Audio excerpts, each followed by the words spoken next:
ยิ่งคนสาบซึ้งอยู่ในหัวใจแต่แล้วเป็นไปบ่ได้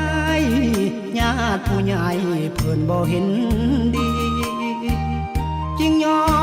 มปล่อยวางหลีกทางให้ควันชีวีพบมาข้ามเดือนข้ามปีไปเสียทีผู้มีเงินตาเทวันสรรสร้างเปิดทางให้มาพบกันแต่แล้วก็มากีดกันความสัมพันธ์ที่เคยมีมาพ่อแม่ของน้อง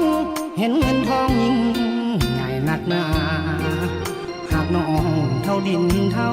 ฟ้าแต่ก็มากันด้วยความจนหักแท้แต่แพ้อำนาจของเงินอายจึงกลายเป็นส่วนเกินในสายตาของคนหลายคนมันเจ็บมันซ้ำละกรรมซ้ำใจเหลือทนหักเขาแล้วเขาบ่สนใจคนสร้างมาลืมได้หักน้องเพียงใดคงได้แต่เป็นเพียงฝันดังเหมือนกระต่ายไม้จันทร์นับวันยิ่งห่างกัน